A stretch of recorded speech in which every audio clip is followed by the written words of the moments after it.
Uno de los grandes propósitos en esta pandemia es que perdones. Hay una frase muy conocida que dice: nada ocurre por casualidad, todo ocurre porque Dios lo permite. Y esto es verdad aún de las peores situaciones que podemos llegar a atravesar en la vida. Cuando ocurren tragedias o situaciones adversas, tenemos dos opciones. Podemos creer que todo es obra de la casualidad o del azar, pero si creemos eso, entonces no hay esperanza cuando estamos viviendo problemas. Si creemos eso, entonces no podemos aprender lecciones de las situaciones que vivimos. Y la otra opción es que podemos creer que hay un Dios todopoderoso, un Dios soberano, un Dios que está en control, un Dios sabio y que lo ha permitido con un propósito. Yo elijo creer eso, que hay un Dios poderoso, soberano, y nada ocurre sin que Él lo permita según sus buenos propósitos. Porque la Biblia lo dice así y también la experiencia lo comprueba.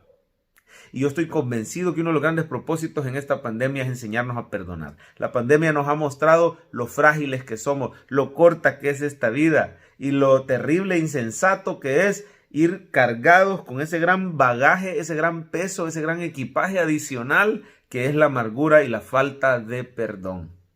Usted no se imagina cuántos mensajes he recibido yo en esta cuarentena y en esta pandemia de personas diciéndome: pastor, ya no aguanto, estoy viviendo con el enemigo en mi casa. Mi pareja hizo esto, lo otro, y yo no le puedo perdonar. Quizás él ya se hubiera ido, quizás yo ya me hubiera ido, quizás ella ya se hubiera ido, pero es que estamos atrapados en la pandemia y yo digo: nada ocurre por casualidad. No es casualidad, el tiempo de Dios es perfecto. Y si hoy estás viviendo una crisis que tiene que ver con la falta de perdón, con el resentimiento, con la amargura, y estás viviéndola en esta pandemia, estoy seguro que Dios quiere que aprendas a perdonar. Yo no te puedo garantizar si la otra persona de verdad ya está arrepentida. Yo no te puedo garantizar que las cosas al final se van a arreglar entre ustedes. Lo que sí te puedo asegurar es que tú vas a estar cumpliendo la voluntad de Dios y vas a ser una persona más libre y más feliz cuando hayas perdonado. ¿Por qué tenemos que perdonar? Hay que perdonar quizás no tanto porque la otra persona lo merezca o no lo merezca. Hay que perdonar porque nosotros merecemos ser libres de esas cadenas. Mire que el rencor es algo tan terrible que es como tomar veneno y esperar que la otra persona muera. Es estar encadenado emocionalmente para siempre a esa otra persona que nos dañó. Necesitamos perdonar porque la falta de perdón está ligada con la infelicidad, con la amargura, con la enfermedad. Pero principalmente hay que perdonar porque nosotros también somos imperfectos y fallamos. ¿Quién aquí puede decir que nunca ha necesitado que le perdonen? Si le hemos fallado a muchas otras personas. Es más, le hemos fallado mucho a Dios. Y Dios nos ha perdonado.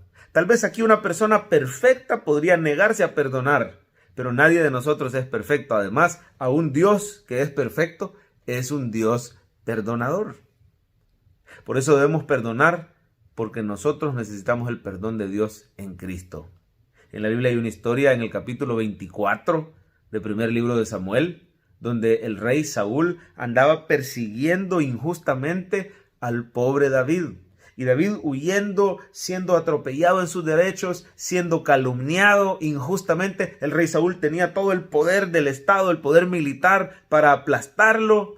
Y aún así, teniéndolo David en sus manos, a su enemigo Saúl, en una cueva en lo oscuro, lo pudo haber matado, pero David eligió perdonar a Saúl. No se atrevió a tocarlo, respetó el hecho de que era su rey, a pesar que hubiera sido tan injusto con él. Y cortó nada más un pedazo de su capa y luego lo usó para confrontar a Saúl y decirle: yo te perdoné la vida, yo no tengo mala intención contigo, si tuviera mala intención te hubiera matado, aquí está la esquina de tu capa que yo corté en esa cueva donde tú entraste y yo elegí no hacerte daño, por favor, perdóname. Y así es necesario que nosotros estemos dispuestos a perdonar a las personas que tanto nos dañaron, dejándole las cosas a Dios.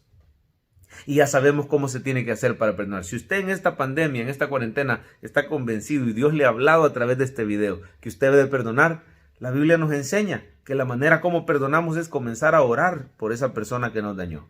Pedirle a Dios que le bendiga. Hablar bien de esa persona, negarnos a estar hablando mal y repitiendo lo que esa persona nos hizo. buscar poderle servir y hacer un favor a esa persona. Pero lo principal para poder perdonar es asegurarnos que nosotros hemos recibido el perdón de Dios. Tú no puedes dar algo que no hayas recibido. Y si recibimos de gracia, dice la Biblia que tenemos que estar dispuestos a dar de gracia. Por eso asegúrate que le has confesado con libertad tus pecados a Dios. Si los confesamos, dice la Biblia, Él es fiel y justo para perdonar nuestros pecados y limpiarnos de toda maldad. Solo dile con toda confianza: Señor, me acerco al trono de la gracia, confesando mis pecados, sabiendo que eres un Dios bueno y perdonador y grande en misericordia. Gracias por limpiarme de toda mi maldad y dame tu Espíritu Santo para poder perdonar al que me dañó. Perdonemos en esta pandemia.